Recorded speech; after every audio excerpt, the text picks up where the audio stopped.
My answer to this question is no. I mean, what is yours? Did you have any idea that when we started out what we were going to launch 5 years ago? I absolutely did not know how big it would be, but I did know that there would be an impact. And welcome once again to the Faith First podcast. This is Pastor Craig Brown. I'm your host, and we are part of First Lutheran Church in Cedar Rapids, Iowa, a community of faith where we discover more together. This is episode 116 on the podcast. Kind of an exciting episode today outside of the box. We're going to have Natalie Fersdahl, who's one of our youth, helping us lead our vacation Bible school. An amazing young woman.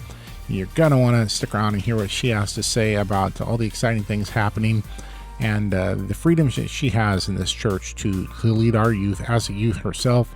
It's really quite empowering. And then we're going to hear from Megan Fleming, who is our worship producer. She is the person up in the booth, kind of guiding the team of our team of four that helps us put on our worship each and every week. So we're going to pull back the curtain and look at the wizard back there. And she's got some great stories about how we deliver the content to you each and every week, live to your phone and to your computer, so that God can be present with you and you can be present with God. That is the theme of the day. So we'll go ahead and get things started today, and we do so by putting our faith first.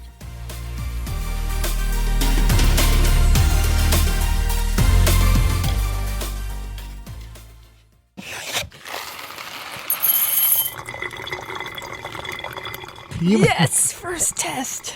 You may have a career in radio ahead of you. Oh, yeah. Are you having a good time this week? Yeah. Well, it's time to find out what's brewing around First Lutheran Church. Pastor Craig here with Natalie Fersdahl. Do you want to introduce yourself? Tell the church who you are and a little bit about yourself. Hi, I'm Natalie Fersdahl. I'm 13, and I've been at this church for as long as I can remember. Were you baptized here? I actually wasn't. I was baptized at my grandma's church in South Dakota. Okay. With my cousin. And your dad's from there, and your mom is from? South Dakota, too. They're both South Dakota people. Mm-hmm. So they came here for jobs to Iowa. Yep. When you were real little. And I wasn't even born yet. Oh, wow. Mm-hmm. So, and you go home to grandma's church to be baptized. They come here, they land here. Your parents been here, and you've been here as long as I can remember. Yeah. And so tell me about growing up here at First Lutheran Church. What was that like? I loved it so much. Like, I always looked forward to Sunday school. I still look forward to Sunday school since I teach it now. I really enjoy being in this very fun environment where we can learn about Jesus, and I just love Sunday school. What has it been, Natalie, that's really sparked your faith? I know you're very active. You give of yourself in a lot of ways to church and to others, but what is it that kind of connected with you about the faith? Probably just being with people who also, like, want to be here, want to learn about Jesus. Like, when you do it together, it just really feels more special. Yeah. Is there anything about particular that when you've learned about Jesus, kind of the way he challenges me a lot in the way... Yeah. In the way I kind of live my life, and I've tried to get more comfortable with that and excuse myself and live in God's grace and realize he loves me when I make mistakes. But is there something that really kind of excites you about his teachings, or you're drawn to certain areas of things that he said? I really believe in serving others and leading by example, like showing other people that, like, who Jesus is, and leading by example of Jesus. That's how I like to show other people how I believe. I want to show them that Jesus does good things, so I will do them too. Right. You're kind of showing people by your actions. Mm-hmm. Yeah. You're a woman of action. I've seen that in you. Yeah. And part of that is you're here at Vacation Bible School. Mm-hmm. You might be able to hear the littles coming through our microphones here. They're in the next room. Yeah. So what's your responsibilities this week? I am the crafts. So I've been helping out with the crafts, which has been really fun. And also just kind of popping in at other places, helping with other tasks. And then, so that's the morning. The afternoon, there's a bit where you get together with other older students. And tell me about that.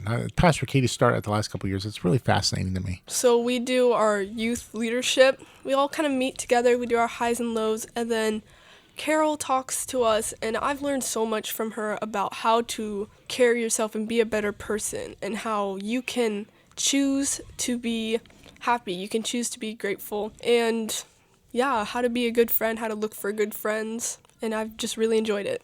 And that's Carol Harder you're talking about, longtime member. Pastor Katie says famously she's her mentor. Yeah. When she was growing up, and she's still doing it.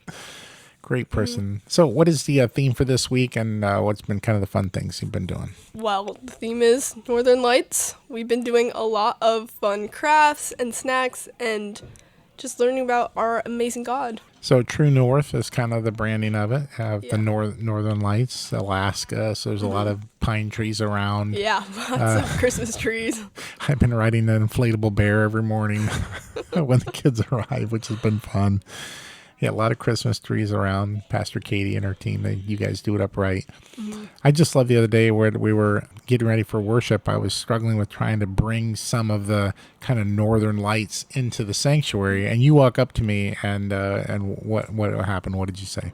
I just kind of helped out, gave my expertise of designing a great Northern Lights scene.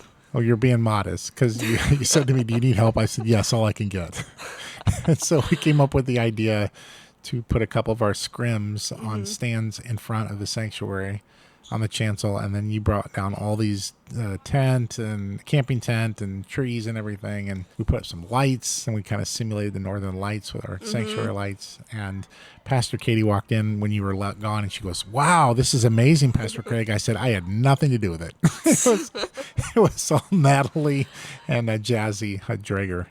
You two just stepped up and did it. And that's why I love you, is that you're Pastor Katie teaches you guys, and you do it on Sunday mornings, right? You're leading the class, you're taking charge.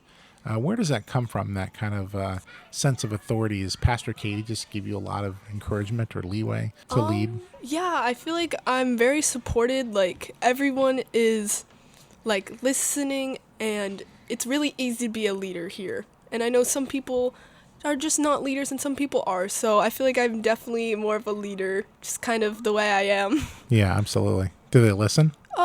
Kids, sometimes you need to get their attention a little bit more. Be like, I'm the boss, don't try to push my limits, I'm in charge here. Yeah, and I think they'll respect you for that.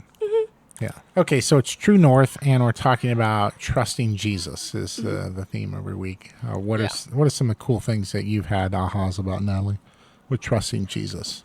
Are there any examples of a breakthrough with a kid or some kid that got something? Or can you kind of give us an example there? We made a compass on Tuesday to show that Jesus is our true north. He's our way. We should follow him. And I really like how the crafts do correlate with the message we're learning. It does. We can all tie it back to Jesus. Everything can be tied back to Jesus. And everything here is tied back to Jesus. So there's a compass. There's one with like a jar with a light in it? Jesus is our light. He's our way. And you painted, what was it you did, the different colors or some sort of things that were on the outside? We did tissue paper and glued it to the outside of it. And put a light in it so it shined through and it looked really pretty. So there's all different kinds of colors of tissue paper, and that made it almost look like the Northern Lights, I'm guessing, when the kids turned it on. So what else do we do? Is there a coloring thing with a cross on it? And we did a cross today, painted it, and that was really fun. I think the kids really enjoyed that one. Getting messy. Yeah, that one was kind of hard to clean up. We had to scrub the tables quite a bit. I saw some of the finished product. You got some artists in there for littles. Oh, we had a log cabin Monday. That one was kind of chaotic. We did not finish that one even close. But how did that work? We had popsicle sticks and they had to color them, and then we had to glue them, but the glue wouldn't dry fast enough, so they were falling apart. If I had a hot glue gun, that'd be different, but probably don't need a hot tool near a bunch of kids. Next year. Yeah. We've had the Camp Iwalu staff, which that has been really helpful. They also have been giving us tips on how to be better leaders, and we've been doing a lot of songs, and that's so fun. In a week or two, what will you look back and remember with fondness about this week? Probably just talking to all the kids at lunch. They're so funny and interesting. And I love it as a pastor in that there's some familiar kids, but then there's some kids that I'm sure you don't know either, you don't see on Sundays. And it's exciting, right, Natalie, that they're here and they're learning about Jesus, and who knows where that will go. I always, want to encourage them, and I've told a couple of them about how fun Sunday school is and how I teach there too, and I really hope that some of them will come. And I know every year that some will take you up on that, so I'm looking forward to those relationships building. Well, thanks, Natalie, for being with us. Thanks for absorbing the faith as a young person and now as a young adult. starting to live into it and to teach it. And I just hope and pray that you continue to do that all your days. Yeah. Thanks for being with us. That's a look at what's brewing around First Lutheran Church. Bye.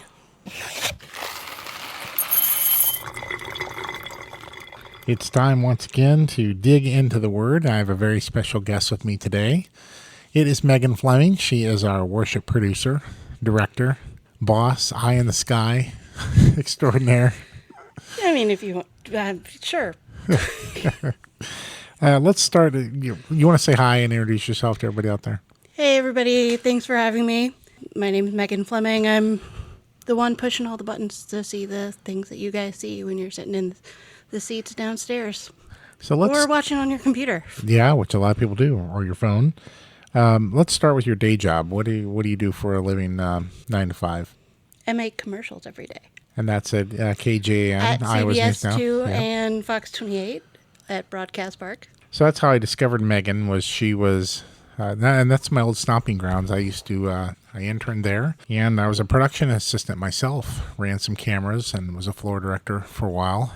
So I know the stress of that behind the camera stuff. In addition, in front, but we put out you tell the story. We put out a word for when we started out after COVID. And how did you come about? So I was directing the noon broadcast because at the time I was the morning director and the noon director. There was pretty much just me sitting in the chair. Mm-hmm. And Dave Laurent sent an email that said, "Hey, my church is looking for somebody to help stream this service." And we were in the middle of a commercial break, and I checked my phone because I have all my emails set to ping. I was like, ooh, I've been waiting for this exact thing since 2009. And you're not exaggerating. You thought like maybe God was calling you. Were you somewhere in the South, and that you thought, well, maybe I'm supposed to do this, help a church out? I'm not exaggerating at all. So I had been visiting my sister who lived in Florence, South Carolina at the time, and she had been attending a church that had a similar kind of live element with live cameras, 3-camera system. And I was like, ooh, this is something that I could do with all of my skills. Mm-hmm. And that was 2009. And I was like, hey, maybe God is calling me to do this thing. And I had been searching for an opportunity. And I don't want to say that COVID was a good thing that brought this about, but in this case, it did. And all of the stars lined up, and here you are. Here I am. So you thought you would sit on that gift for 11 years. Yeah. I mean, God's timing is not my timing at all, and that is the story of my life. But, I mean, I have so much to be grateful for in that case. I'm trying to go back to your interview. I did it with you. I'm not sure we interviewed anyone else because Megan Flemings are not just sitting on a shelf for churches to go pluck off and purchase. You have to find you. God has to work on your heart, all the things that happen for you to get here. And I said to you, listen, I'm going to give you carte blanche up there. We had this brand new setup up there. And that was a result of, I give Andy Jacobson a lot of credit. He's a member of our church. He was on the building team, and he said, Pastor Craig, we need all this equipment up there. I'm like, Andy, we don't even live stream church. We put our sermons out there. This is 2019, you know. He says, no, we need this. This is going to be good. This is the future of the church. We need to have all this technology. And there's like $150,000 in that room. I'm like, come on. I was totally wrong, and I've told him that many times publicly. You were right, Andy. I was wrong, because March of 2020 came, and the world went dark, and no one could come to church for a year and a half. So that's when I got on the phone and called Megan and said, hey, would you come do this job? You said yes, and then we put a nice team around you. We got Jacob Bartles, who's been here forever. He was a youth that grew up here. He's a godsend. Yeah, he's an incredible kid. No, he's not a kid anymore. He's a man. But he's a kid when I started. And then we also have Avery Karkosh. Avery Karkosh. As our audio person, friend of yours, the contact you knew before. He's a DJ on the weekends and amongst other things. And he does our sound. And then we have a fourth kind of utility player. Craig Wilford. And Craig Wilford. And he sits in your chair sometimes. He does the audio for Avery's chair. He's a jack of all trades. And then Will Middlestead, our director of communications, he can fill in. But it's very, very few that we have times we have to do that because you guys cover all the services. And so tell me about how your team has developed over the last 5 years in terms of kind of learning to trust one another. Take me through like an average worship. What goes on? So Jacob does all of the Saturdays all on his own. He can juggle all of the things because he's a magician, and, kudos to him for doing it. And then Sundays, he and I come in at 8. We ensure that, all of the graphics are there, that if there's a baptism, we have, all of the things that we need. We make sure that the audio board is turned on so that when Avery gets there, all he needs to do is make sure that all of the levels are straight. We need additional microphones, or any of the cameras need to be placed in an additional place. Like if we have bells, I want to have another camera so that there's something to go to. And we just make sure that all of the graphics are right, because the last thing we want is for someone to be singing the wrong song, because that would not be great. Yeah, sometimes... And, things happen. Things change. But sometimes typos slip through, or we miss a thing. But you guys are, 98%, you're always seem to be money on it. And that's because of that hard prep work that you're doing. Well, and kudos to Will for, planning that. And Megan, she does, I don't know. The other Megan. Yeah, the other Megan. They're all making sure that everything's planned out for us. So all we have to do is just double, triple check. It's fun to talk about her being the other Megan, because we're in our office manager, Megan Rowling. We talked to you about you as the other Megan. Yeah, I'm often the other Megan, and in this case, she's the other Megan. Yeah. So you're Megan Fleming, not to be confused with the Megan that works in the office. But you're both very talented people, and you run our AV on Sunday mornings. So you talk about the prep work. Talk about the teamwork. How do you have to rely on one another to make things go? It's so fluid. There's a lot of trust up there. So much trust. Yeah. It's absolutely just recognizing where one person begins and the other one ends. Like it really is a complete unit. And you're not on headsets, so you just kind of talk quietly up there. Hey, I need this, absolutely, I need that. It's often me pointing. You, now you, now you. And then I'm sending you texts, and you're texting me. And... We do often send texts to Pastor Craig to say, like, hey, this is missing. We do have some signs that say, turn your mic on. That's a fun one. Yep.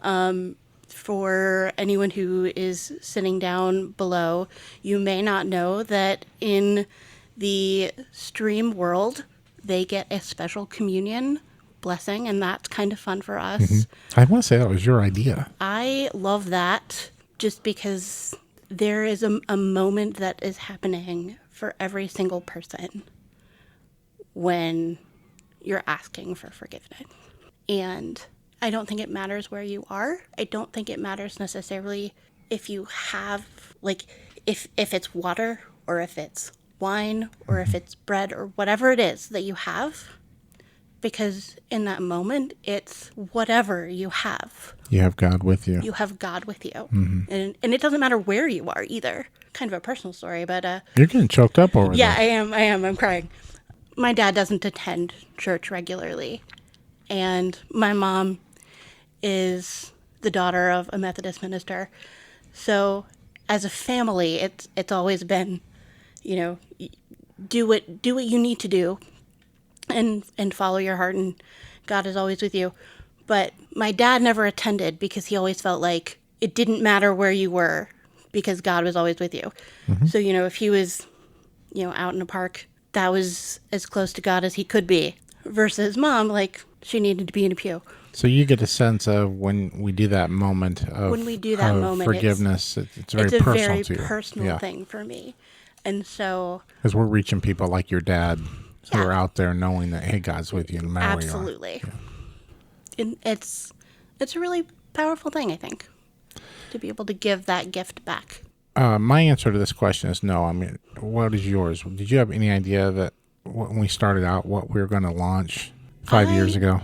I absolutely did not know how big it would be, but I did know that there would be an impact. I do absolutely feel like there's a butterfly effect that happens. And I say it that way because I feel like, and it's kind of great, the Wednesday night service seems to have just as, like, a more powerful, like, bam impact, boom impact.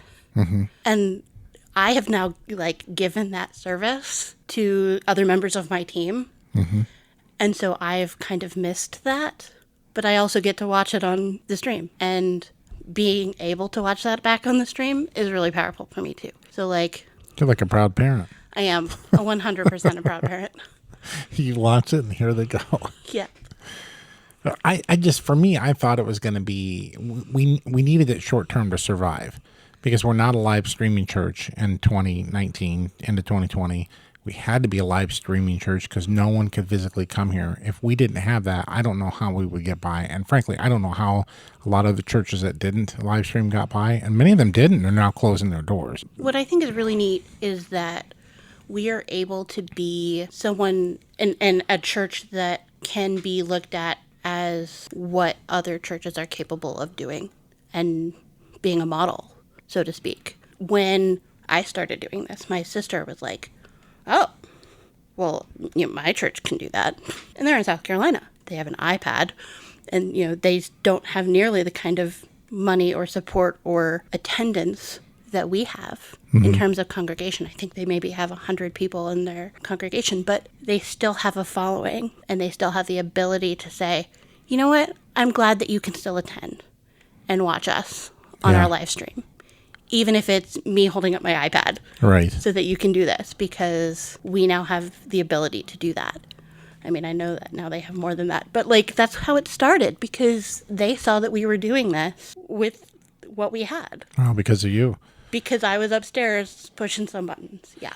So I thought it was just going to be a short-term thing. I didn't know if it was weeks or months. And so I remember our initial conversation, like, this may be all it is, but I need you right now for this. And then it just morphed into this thing where people are like, oh, it's kind of nice to stay in your pajamas on Sunday morning and not, have the 1 hour commute both ways and whatever. So we found that a third of our congregation is now online, and we did a survey when we started this engagement survey, saying to our entire congregation, how many times do you worship online, how many times do you worship in person or on site. And we thought it would be kind of an either or. It wasn't. It was a both. And like 85% of people did both. So 1 week I'm here in person, and a couple of weeks I'm chasing the kids and I'm out. And so they kind of come back and forth in what we're calling a hybrid worshiper, and that's what the majority of our worshipers are. So when we say this, it's not an us and them. We say, we've got 2/3 here, a third online. It's 2/3 of us are currently here, and a third of us are currently, online, and that will fluctuate from week to week. But I just could never have seen that flexibility in people's like worship styles and lives. And maybe it's me just discounting live stream as not being as good or not as fulfilling as being in person. But we're hearing it over and over and over again, aren't we, Megan, from people that are telling us so empirically, yes, my husband and I, we worship online, and it's incredible. Right. And we're having moving experiences, and we're singing with each other, and we're singing with Marita or singing with the band. What I really like is the engagement piece.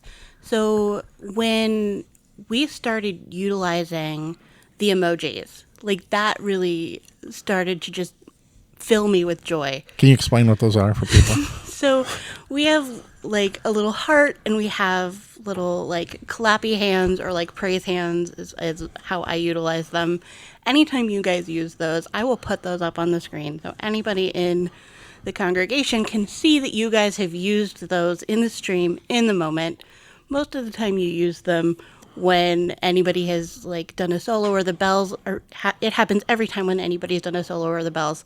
But I will put them up in the moment that I see that you've made a comment, or that you've, lifted up prayers, or you're just so pleased or like praising God that something has happened. And I'm just like, yes, because you are worshiping in the moment out loud with us. And that it brings me so much joy in the moment.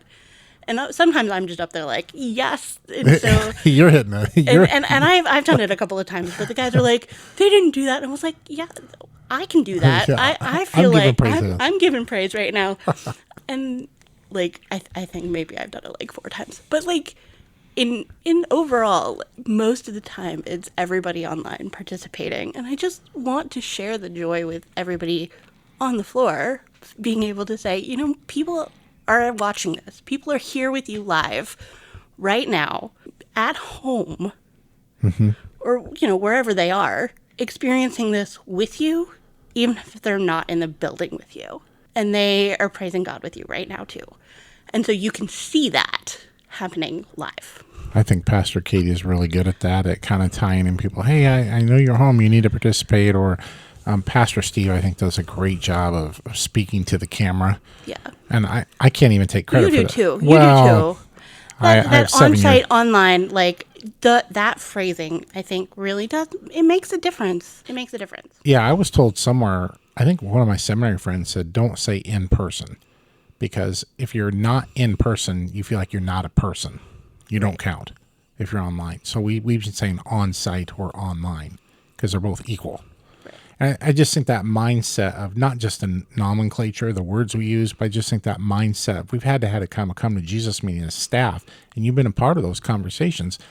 Guys, we need to think about the equality here of our worshipers and everything we do.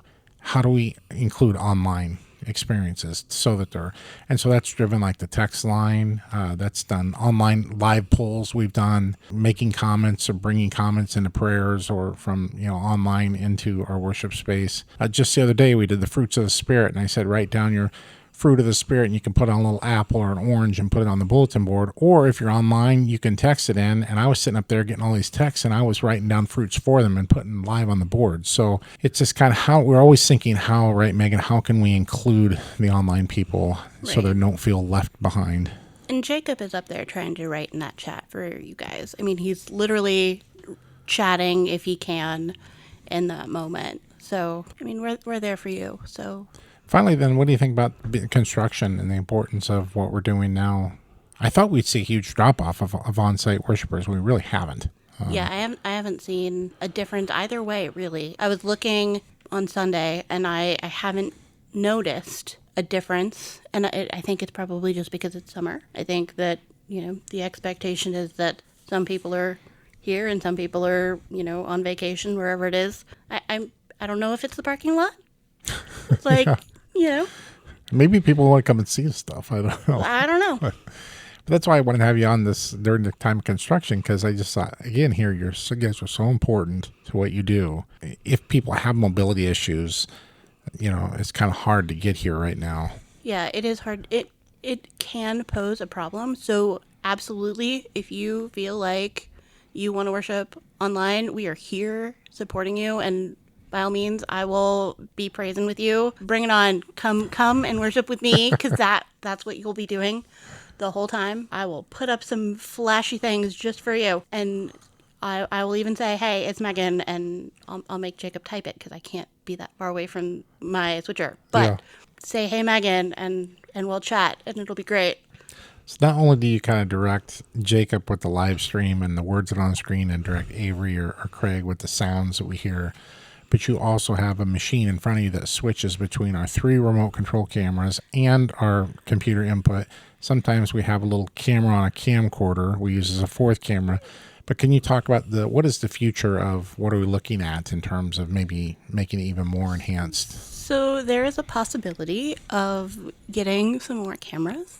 I'm looking at a larger switcher that has 6 inputs, an AI-controlled PTZ camera that will follow Craig because he likes to walk around. I'm a wanderer when I preach. And that's great. It just makes it kind of difficult for me to follow him and not make you guys get all twitchy. Sick, yeah. Because that it's kind of hard to move that camera and not make you sick. But AI does a great job doing that. And so, we're looking at some ideas as to what we can do to make that happen for you. So a new AI camera would kind of fluidly follow the preacher if they walk around. Do that. Kind of we call it man on center, person on center now, POC to be correct. But POC was kind of the term for putting the person in the center of the screen, but if they move around, that keeps the POC right in the center of the shot. And then we're also looking at maybe putting another camera on the opposite corner. We have one on the bells corner now that we can rotate around. You can get the bells, but you can also forward facing. This other one be on the other corner. It'd have more shots of the band. Just give us another view. We want to give you some options. And then I know you love the angle, and other people do too, right above Brett's hands on the organ. Oh my gosh, if I could get that.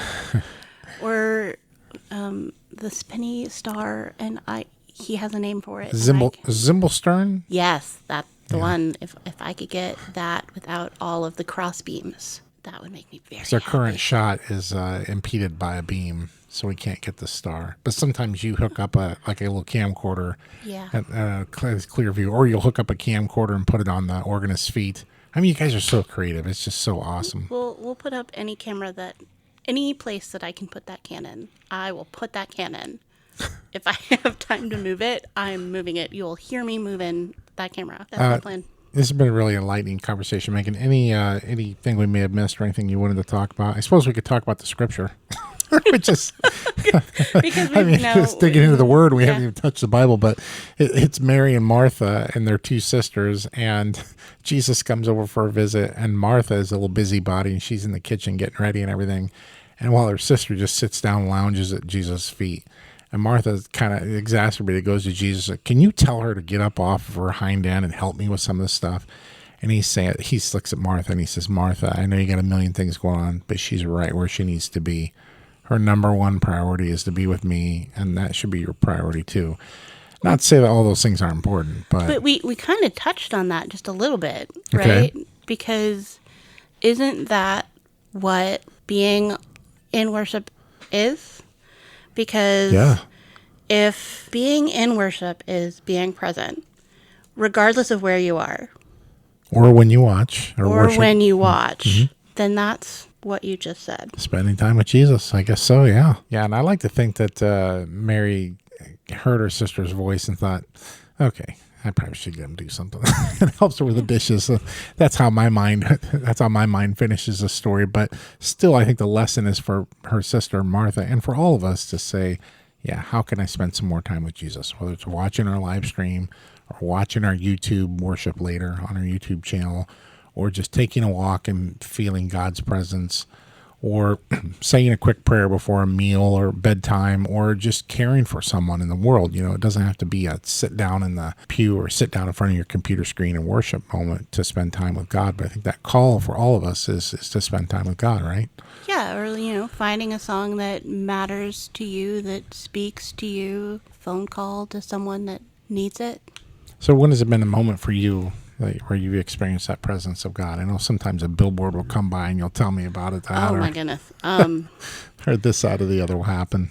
I have so many of those in my world, and certainly this week has been full of it. This morning, I worked on a project, and I will say every project that I work on for this client, there has been something that has come up that has been a God wink.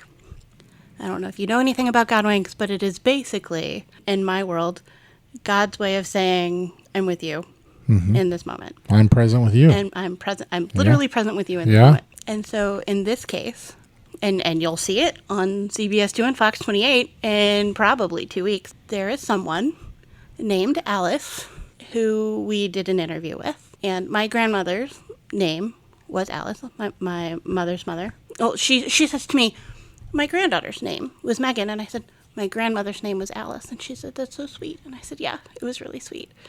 And I told the client, I said, and every time I come work on a project, I have a God wink like this. And so I knew coming in that your name was Alice.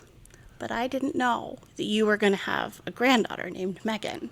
So it was kind of made that much more special when you said that. And I was like, it was just meant to remind me to be in the moment and be thankful. And she was like, oh yeah, I came to the thing today, and she's like, I pray for this woman, like the people every day for like an hour. And I was like, that's amazing. That's exactly how you should start your day. I need to do more of that. And I was like, oh, that's where the power was in that statement. Okay, all right. Now we're getting it. Yeah. I love that story, and that kind of helps me think about my message this week, that it's not always us going to God. It's realizing that God is present with us. Christ came to Mary and Martha. God is the one who acts and comes to us. So God is always present with us. It's just a matter of us sometimes just opening up our eyes and ears and seeing it and hearing it. All right. Well, thank you, Megan, for all the things you do for us. Sign you up for another 5 years. Sign me up for some, yeah. Okay. We've got it. We know there's a plan, so. There was definitely a plan, and thank you for laying the groundwork for a long, productive future of live streaming and all kinds of fun things ahead. Absolutely. Thanks for having me. You're welcome, and that is Digging into the Word. Hi, this is First Lutheran member Kathy Price. I invite you to join me in a time of prayer for each other, for our community, and our world. Let us pray. Inspire your church, like Sarah and Mary, to listen with eager longing for your words of life. Equip biblical interpreters and teachers with faithful discernment, that your word may be more fully known. Every creature under heaven has been promised the hope of the gospel. From that promise, generate in humankind an eagerness to protect and care for creation. Bring healing to the earth with your words of life. Peel away the distractions, worries, and fears of all who govern the nations of the world. May your word of love and life dispel all other voices. Provide gracious hospitality in places where hostile forces hold sway. Speak your word of comfort to any who suffer pain, illness, grief, depression, or despair. Bring honor to any who experience slander and evil intent, or are discredited by others. Enliven and uphold all siblings in Christ who strive to provide hospitality and safe spaces where everyone, without exception, can receive and be transformed by your word of life. For Abraham, Sarah, Hagar, Mary, Martha, and all the saints who attended to your word, we give thanks. Open our ears to your voice until that day when we realize the promise of the gospel with all creation. Trusting in your loving kindness, we place our prayer and hope in you. In the name of Jesus Christ. Amen.